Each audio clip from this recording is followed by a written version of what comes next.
In this video, gagawin natin itong isang 500 peso challenge sa pangmalakasang street food dito sa Tangilport, Dumanhog, Cebu.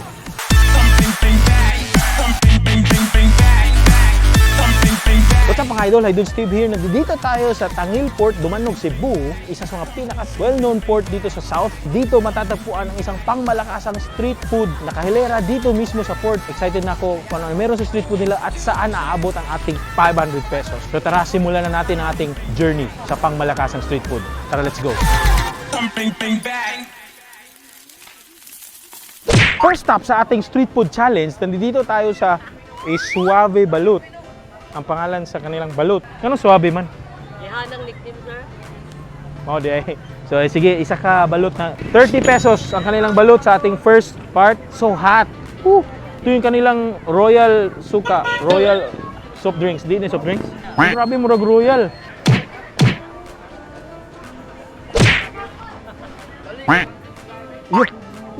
Sumalsik. Nagaganahan. Wow, juicy. At ang daming sabaw na meron sila.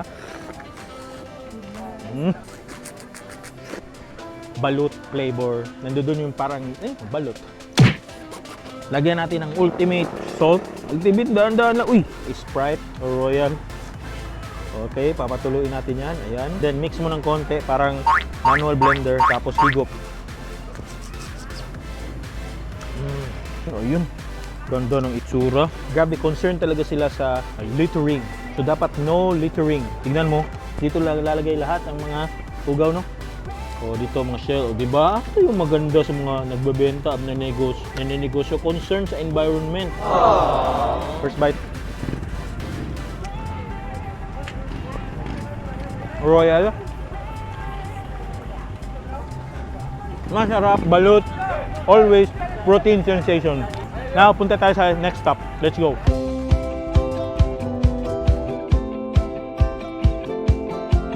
Dito tayo sa ating second stop. Grabe, ang ganda kasi meron silang takoyaki.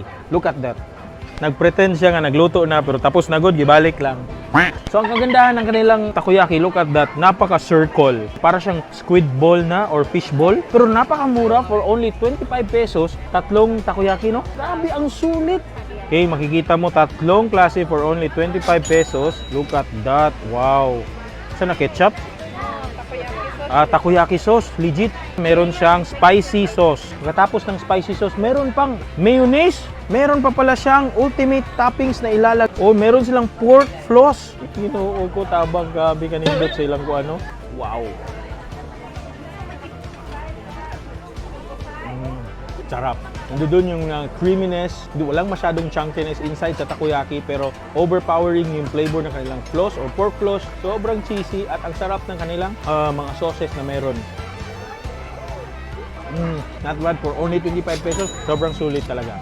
Tara, let's go to our next stop. Let's go. Ating pangatlong stop mga idol, nandito tayo sa isang famous na siomaian dito sa Tangilport, homemade. For only 25 pesos, tatlo nang ibibigay sa'yo. Ang ganda ng itsura ng kanilang siomai, para siyang dumpling. At ito yung kanilang ultimate sauce, tignan mo yan. Homemade food siya. Ang overload ng sauce. Ang ganda ng itsura. 25 pesos, siomai sa Tangil na parang dumpling. Uy, meron silang pahabol na lemon or calamansi. Lagyan natin. Ang sarap. Lasang-malasang kanilang garlic chili sauce. Nandoon yung pureness ng meat inside ang dumpling na to. Tara, let's go sa ating next stop. Grabe, blockbuster talaga dito sa first stall. Nakakatakam tignan, parang window shopping of crispiness. Simula sa manok, ngoyong, lumpia, at saka meron din silang mga barbecues at isa din sila sa mga well-known sisigan dito sa Tangilport, Dumanhog. Ang daming tao naghihintay sa mga table at of course meron dito isang sikat at napakagwapong vlogger na makikita mo. Look at that. Okay, sikat kan. Okay. Ito si Ma'am Eloise, ang owner at innovator ng itong mga Heavenly Treasures. Sige, order tayo ng tatlong ngoyong. Ito yung mga best seller nila ng ngoyong. Meron siyang chicken at of course meron din siyang lumpia Shanghai. Dua anak ti. Wow, grabe. Meron silang parang munchkin. Bula-bula pala. Duha ti. Grabe. At of course yung empanada. Best seller po na. Pila. Isa ra ka bukti. Ito yung parang nagugustuhan ko. Ano to te? Chicken cordon ni Grabe, Maria. chicken cordon ni Maria. Saan si Maria? Wala. Wala si Maria? Ito yung kanilang sauce na pwede sa lahat, pwede sa tanan. Okay. Me all good. So, not spicy and spicy pinagsama, so mild spicy. So, nandito na ang ating 120 pesos street food on a plate. Simulan natin sa kanilang ngoyong. Look at that. Para siyang lumpia na pinataas. Sausaw natin sa kanilang ultimate sauce na parang baha.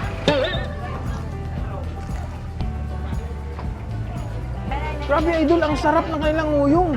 One of the best ngoyong na natikman ko so far, ha? Not bad, ang sarap. Grabe, solid na solid. Next, itong kanilang bula-bula. Look at that. Para siyang munchkin na may breadcrumbs. Chunky, meaty, bula-bula. Next, ang kanilang ultimate lumpia Shanghai. Sausaw natin.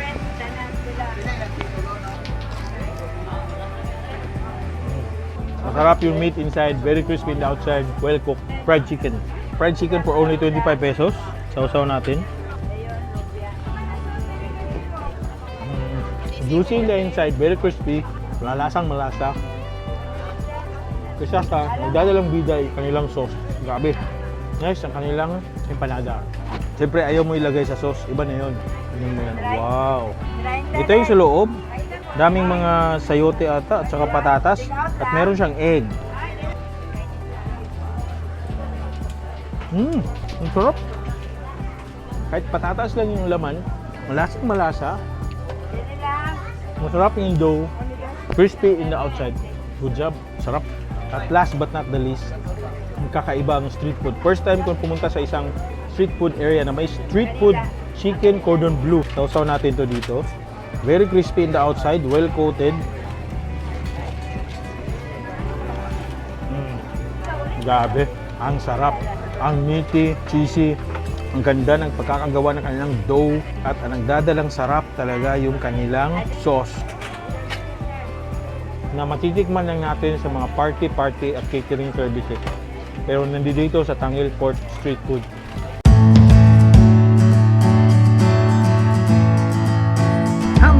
Dito na tayo sa ating next stop kung saan umorder tayo ng 30 pesos na bok choy. Tignan mo yan. So sobrang sulit, meron na siyang meat at other na mga toppings kagaya ng egg, chicharon, may atay-ata, tsaka ginger. And of course, nandoon yung noodles. Yung noodles natin at ang kanilang ultimate soup. Kagandahan, meron silang, tignan mo, 1, 2, 3. Wow! Surprise! Nandiyan yun parang mga spoon at saka mga fork. Grabe, ang galing. Not bad. Ang ganda ng quality ng kanilang noodles, no? Let's try.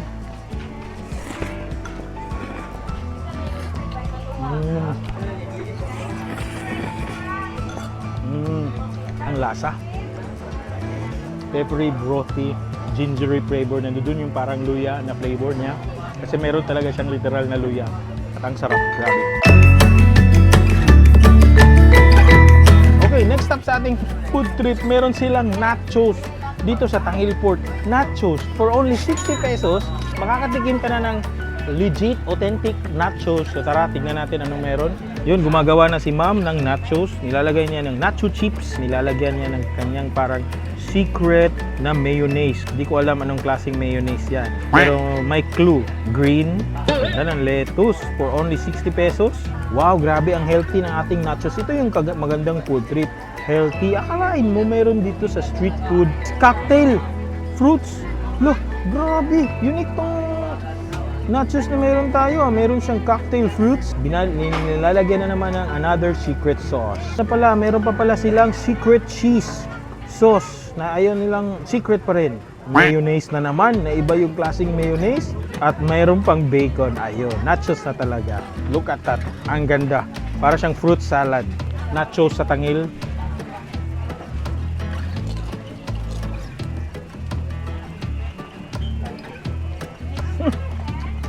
Grabe. Very crispy yung nachos. Daming flavors bursting inside my mouth. Nandun yung flavor ng fruit, overpowering yung mga mayonnaise at saka yung secret na mayonnaise na ayaw ipapasabi. Masarap. So sarap. Okay, hanap pa tayo ng ibang food trip. Tara, let's go. Okay, Kasi last na tayo mga idol, hindi ko na talaga kaya kasi busog na ako. Kahit busog na ako tignan, magpapa-refresh tayo sa ating katawan sa lahat ng kinain natin. Ito yung last na natin ngayon kasi hindi ko na talaga kaya. Napaka-refreshing, sobrang sarap, di masyadong matamis. Nandun lahat ng flavors ni lemon, cucumber, parang nawawala lahat ng mga oiliness, street food sa aking digestive system. Oof.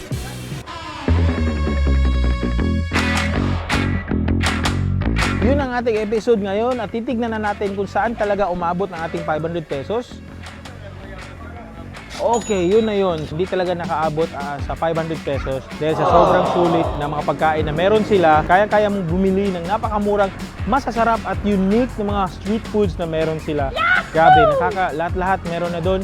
From fries, sizzling, grill, at even takoyaki, nachos, at yung kanilang refreshing na drink, nandito na lahat. Meron din silang other na mga Filipino carinderia beside sa Roro Port kung gusto nyong kumain. At meron pa silang other na mga food, barbecue in front, at meron din silang everything. Ang daming mga pagkain dito sa Tangil Port, sa Dumanhog. Grabe, parang Port Haven na meron sila dito. So of course, ayun na yun. Thank you so much for watching. And if you like this video, don't forget to subscribe to my YouTube channel and watch upcoming videos in the future. Once again, this is Idol Steve dito sa Tangil Dumanhog na nagsasabing hingat, hamping, and take care mga idol. Bye!